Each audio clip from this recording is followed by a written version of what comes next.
Mga magulang, mga kapatid sa panampalatayang Islam, narito tayo muli sa pagbabahagi ng kaalaman na kung saan isa naman sa ating matutunghayan na kaalaman na kung saan pagpapaliwanag sa isa sa mga talata ng Allah Subhanahu wa Ta'ala. Na kung saan ang talatang ito ay ang Allah Subhanahu wa Ta'ala lamang ang nakakaalam. Sabi pa ng propeta sallallahu alaihi wasallam, Mafatihul ghaibi khamsun la ya'lamuha illa Allah. Rawahul Bukhari o Muslim. Wala ang mga susi na walang nakakaalam ay 5. Liba lamang nakakaalam dito ang Allah Subhanahu wa Ta'ala.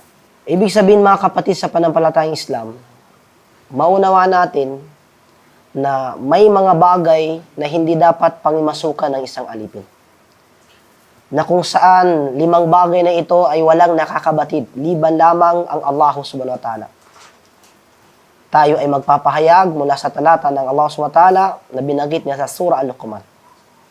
Sabi ng Allah Subhanahu wa Ta'ala, Inna Allaha 'indahu 'ilmus sa'ah wa yunazzilul ghaith wa ya'lamu ma fil arham wa ma tadri nafsum madha taksibu gada wa ma tadri nafsum bi ayyi ardin tamut.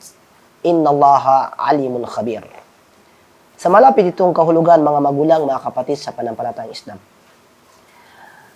Tunay ang Allah Subhanahu wa Ta'ala, nandun sa Kanya ang kaalaman, ang sinasabing saah. Yun yung huling panahon. Yun yung paggagunaw ng mundo.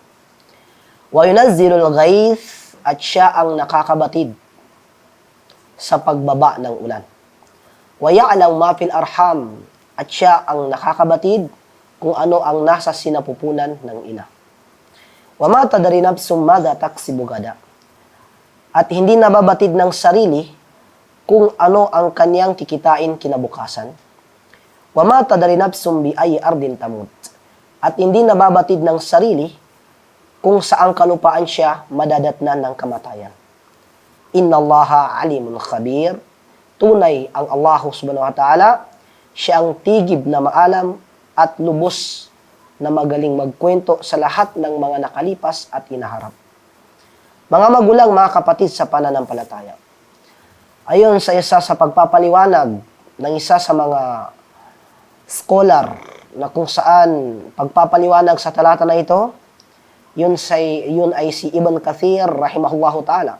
Ang pagpapaliwanag niya sa aya na ito, na sinabi ng Allah, Inna Allaha 'indahu 'ilmus sa'ah.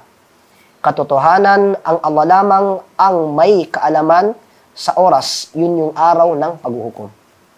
Ay, la ya'lamu waqtu qiyamiha ahadun siwa.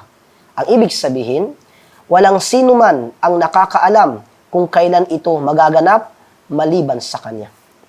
At sa pahayag naman ng Allah, wa yunazzilul ghaith, at siya ang nagpapababa ng ulan, ay وَهُوَ الَّذِي يُنَزِّلُ الْمَطَرَ فِي وَقْتِهِ إِذَا شَاءَ. Siya kung saan ang nagpapababa ng ulan sa saktong oras nito o di kaya kung ano ang kaniyang nanaisin. At ang pahayag naman ng Allah na وَيَعْلَمُ مَا فِي الْأَرْحَامِ, siya ang nakakaalam ng nasa sinapupunan ng ina, ay يَعْلَمُ مَا فِي الْأَرْحَامِ أَذَكَرٌ أَمْ أُنْثَى وَمَا يَكُونُ مِنْ أَمْرِهِ. Ang ibig sabihin, mga magulang, mga kapatid, alam niya kung ano ba ang nasa sinapupunan ng ina. Ito ba ay lalaki o babae? At alam ng Allah Subhanahu wa Ta'ala kung ano ang inaharap ng nasa sinapupunan ng ina. Sa pahayag naman ng Allah Subhanahu wa Ta'ala, wa ma tadri nafsum madha taksibu gada, at walang kaluluwa na nakakaalam kung ano ang kanyang kikitain kinabukasan, ay la ta'lamu nafsum madha yahsulu laha fi gadiha. Ang ibig sabihin, mga kapatid, hindi nababatid ng sarili kung ano ang mangyayari sa kanya kinabukasan. At ang pahayag naman ng Allah Subhanahu wa Ta'ala ayon sa pagpapatuloy natin sa pagtatapsir ni Ibn Kathir sa salita niya na wa ma tadri nafsum bi ayyi ardin tamut, at walang kaluluwa na nakakaalam kung saang lupain siya mamamatay, ay la ya'lamu ahadu mawdi'i mautihi. Ibig sabihin, la ya'lamu ahadun mawdi'a mautihi. Ang ibig sabihin, mga kapatid, walang nakakaalam kung saan siya mamamatay. At ang pahayag naman ng Allah SWT sa pangukaks ng aya na ito, Inna Allaha alimun khabir. Katotohanan, ang Allah ay pinaka maalam at siya ang lubos na nakakabatid sa mga inaharap at mga nakalipas.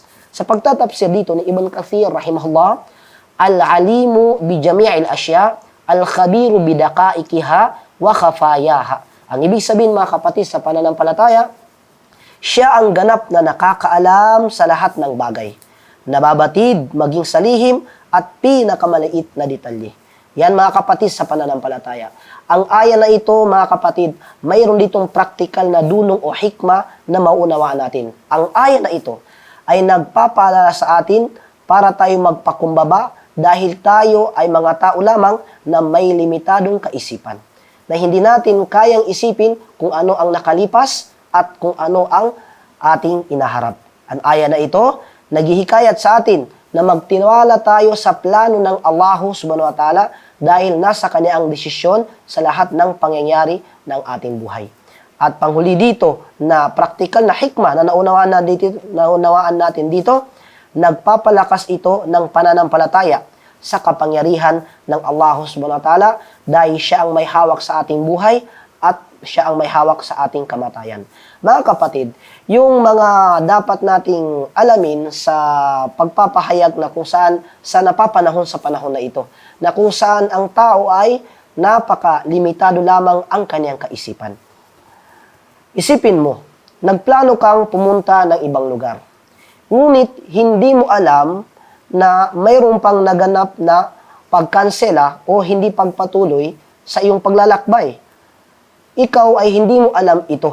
Ngunit ang Allah subhanahu wa ta'ala, bago ka pa gumalaw, bago ka pa nagplano, alam na ng Allah subhanahu wa ta'ala na ikaw ay hindi matutuloy. Katulad ng ating buhay, hindi natin alam ang eksaktong lugar at oras ng ating kamatayan, kaya dapat tayong laging handa at umasa sa kanyang gabay sa bawat hakbang. Aqulu qouli hada, astaghfirullah li wa lakum. Assalamu alaikum warahmatullahi wabarakatuh.